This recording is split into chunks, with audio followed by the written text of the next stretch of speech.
The title of Duke of Rothesay and the other Scottish titles which I've had the honour to carry for so long, I now pass to Catherine. Behind a locked door in the east wing of Ashworth Palace, King Edmund placed his signature beneath a paragraph that would reshape his family forever.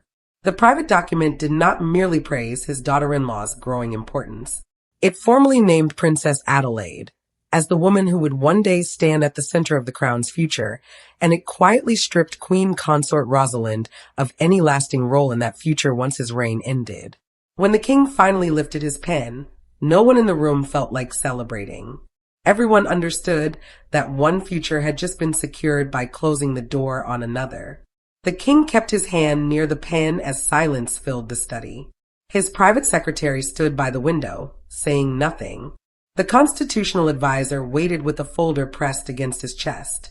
What Edmund had just signed was called internally the Continuity Charter, a confidential framework laying out how authority, household control, ceremonial precedence, and public leadership would transfer into the next reign.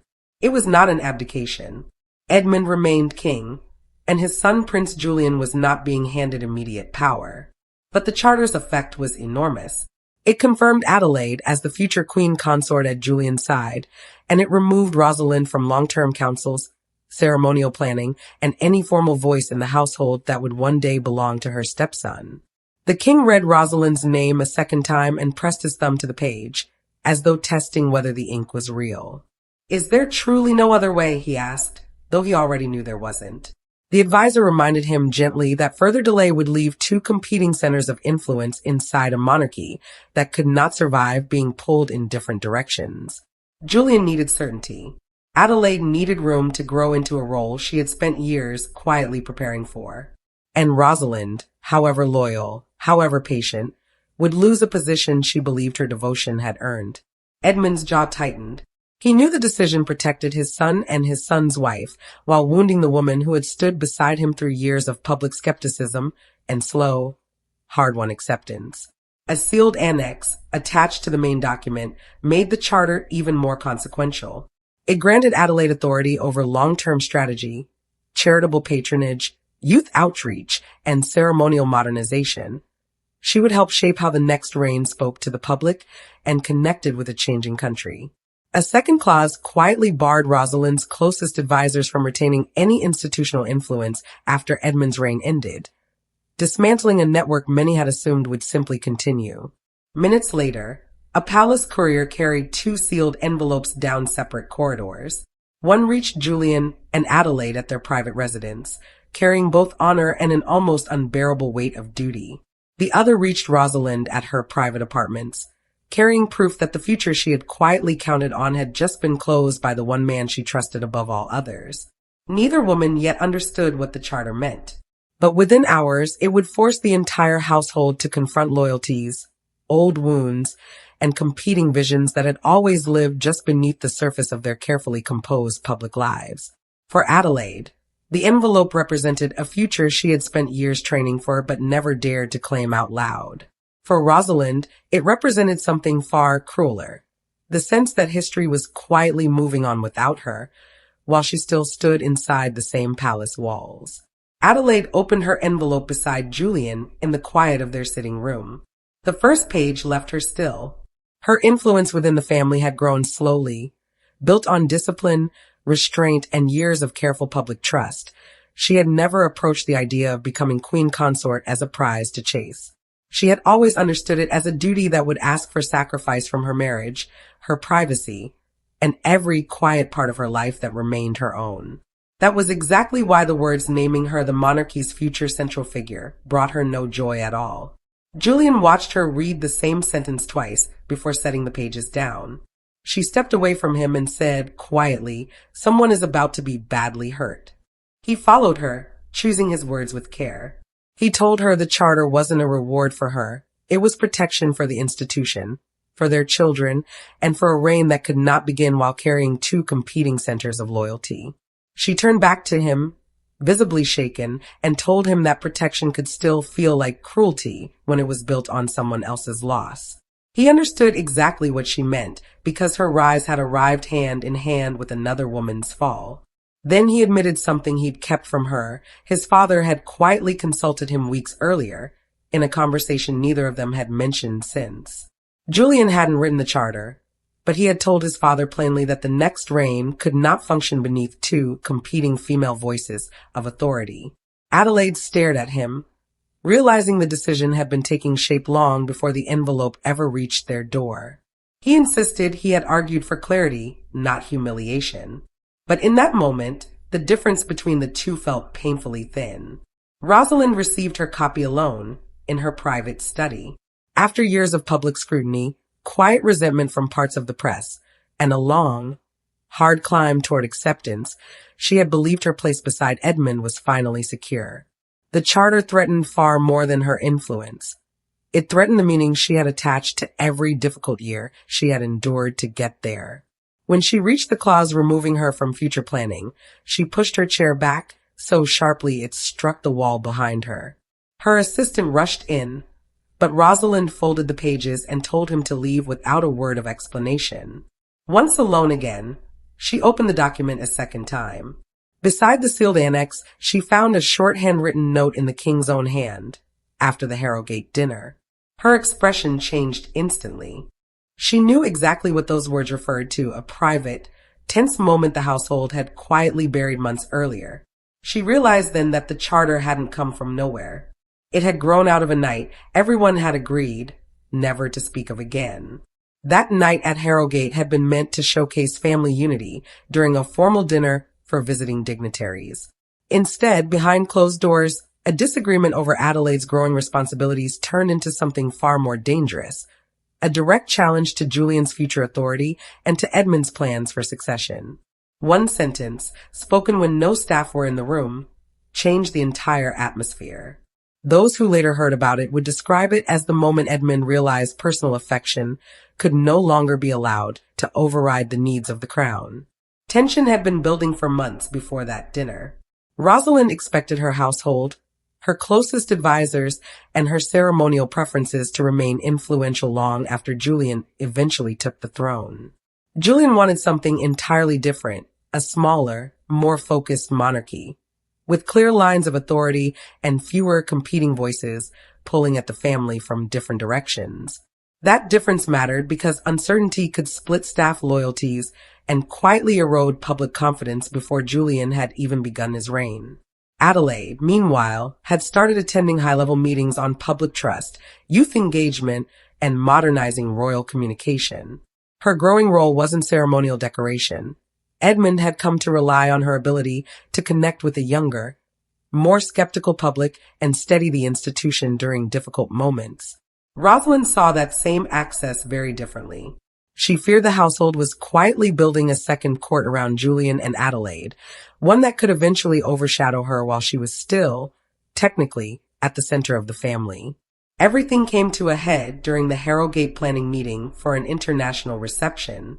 Adelaide was expected to chair the event strategy committee, and Rosalind objected, with Edmund and Julian both in the room. She delivered the sentence that changed everything. There cannot be two queens directing this family while I am still here. Adelaide didn't argue.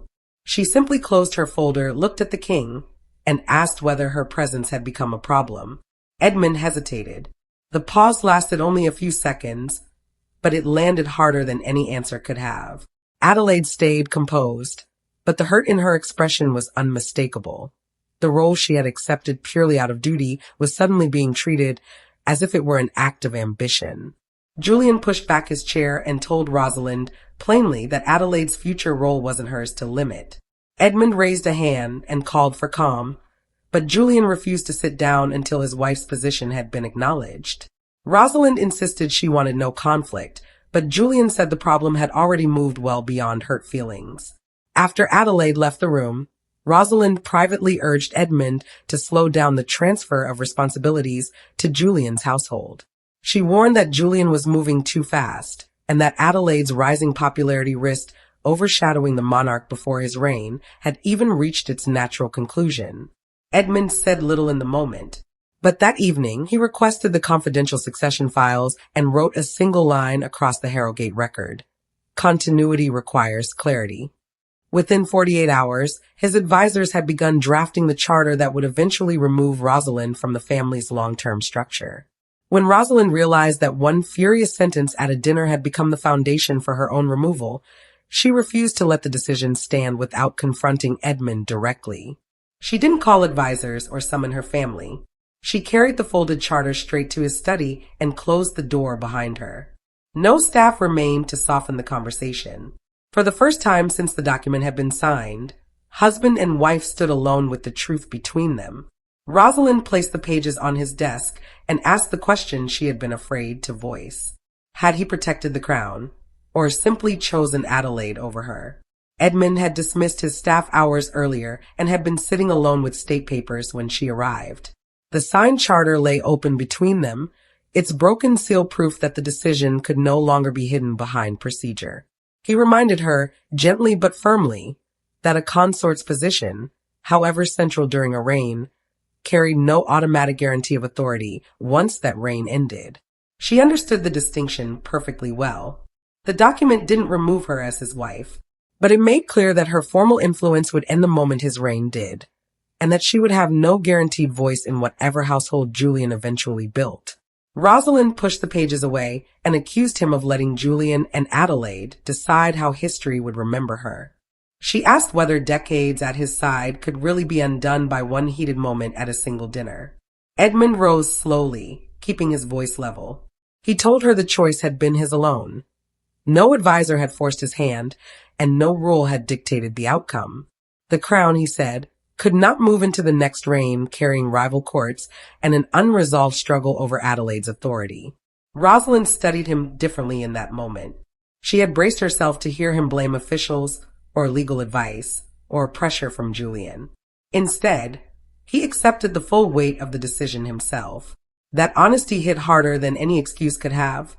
It meant he had weighed the cost to her and signed anyway. Edmund then told her, through a private household review he'd ordered afterward, that Harrogate had been the final trigger, not the only cause. The review had found staff receiving conflicting instructions, advisors quietly competing for influence, and members of Rosalind's own circle slowing the transfer of charitable patronages to Adelaide. He warned that letting two households fight over those roles would weaken Julian before his reign had even properly begun. Rosalind asked quietly whether Adelaide had personally demanded her removal. Edmund answered immediately she hadn't. In fact, in a private conversation of her own, Adelaide had urged him to avoid any public humiliation and to preserve Rosalind's dignity. That truth took away the one thing Rosalind had wanted most, an enemy to direct her anger at. She slipped off her wedding ring, set it beside the charter, and let the silence stretch between them before quietly putting it back on. Then she told Edmund that if he had chosen the institution over her future, he would have to explain that choice to Julian himself, face to face. That confrontation exposed something Edmund already understood, but rarely said aloud. Rosalind had influence, closeness, and emotional power over him. But the authority to shape the monarchy's future had always belonged to the sovereign alone. He could listen to his wife, be challenged by his son, or delay Adelaide's rise, but only he could sign the document that settled the succession structure. Now he had to explain to Julian exactly why he'd used that power. Julian arrived at his father's study with the signed charter resting on the table between two chairs. He sat down but didn't touch the document. He told Edmund plainly that he had never wanted Rosalind humiliated. He had wanted certainty for Adelaide, not revenge against a woman his father genuinely loved. Edmund answered that uncertainty itself had become the real danger. Every day of delay let rival advisors dig in deeper, let staff loyalties fracture further, and let Adelaide's future authority be questioned before she'd even formally assumed it. Before the family could fully process what had happened, a fragment of the charter reached the outside world. A member of Rosalind's household had copied part of the document. Reportedly, they later claimed, only to seek legal advice, and a single paragraph found its way to a national newsroom. 11 words were enough to shake the palace. The future princess shall assume undivided authority after the transition. Editors demanded confirmation. Royal correspondents flooded every contact they had, and the family that had spent weeks controlling this story completely lost control of it within minutes. Communication staff scrambled to draft a response, deny everything, confirm only vague transition planning, or acknowledge the charter's existence without explaining its full meaning. Rosalind watched the coverage alone, hearing a presenter describe Adelaide as the family's undisputed future leader. She reached for the remote to turn it off, then stopped. Part of her needed to hear how quickly the public was accepting what she had spent weeks trying to resist. Adelaide learned of the leak while helping with her children's homework. She stepped into the hallway and called Julian immediately, telling him she would not let her own rise be framed as a victory over another woman's loss. Julian agreed, but warned that once the story reached the public fully, they would have no control over how sympathy and blame were divided. In the days that followed, Adelaide did something no one expected. She asked to meet Rosalind alone. No advisors, no husbands, no notes. Both women's staff advised against it. Rosalind agreed anyway. They met in a small, unremarkable sitting room, deliberately chosen instead of a formal reception space. Adelaide's first words were simple. "I didn't come here to take anything from you." What followed wasn't a negotiation over power. Both women already understood the charter could not be undone without weakening Edmund and casting doubt on Julian's future authority. Instead, it became a quiet, honest conversation about fear, loss, and what either of them could still hold on to. Rosalind admitted, in that private conversation, that her anger had never really been about titles or authority. It had been about proof that after years of public doubt, she had finally been accepted. Losing her future role felt like losing that proof entirely, as if her whole life might be reduced again to old headlines and old suspicion. Adelaide, in turn, revealed that she had personally asked Edmund to protect Rosalind's charitable work, her dignity, and her place within the family's history, and had specifically asked that no public announcement use words like punishment or removal. Rosalind lowered her eyes and finally acknowledged what had happened that night at Harrogate. She didn't apologize for fearing irrelevance. That fear had been real. But she apologized for placing that fear onto someone who had never asked to carry it. Before Adelaide left, Rosalind handed her a short, handwritten note accepting the transition, asking her to place it directly into Edmund's hands. When the palace finally issued its public statement, it avoided the word removal altogether, describing instead a long-term continuity framework for the next reign. The meaning was unmistakable, even if the language was gentler. Rosalind would keep her home, her security, and her charitable work. She simply would hold no formal governing role once Julian became king. That evening, Edmund gathered Julian, Adelaide, and Rosalind for one final private meeting.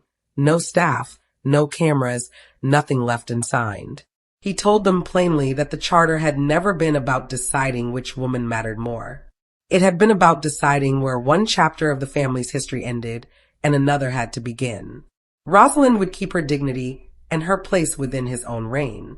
Adelaide would carry the responsibility of the next one. And Julian, watching both women finally sit in the same room without conflict, understood that his father's hardest decision hadn't been choosing between them. It had been choosing clarity over comfort for all their sakes. When the meeting ended, Adelaide walked out carrying the quiet weight of a future she had never asked to want. Rosalind stepped back with her dignity intact, if not her old ambitions. And Edmund remained behind with the sealed charter, knowing that whatever it had cost him personally, the family and the crown it represented had finally found solid ground to stand on.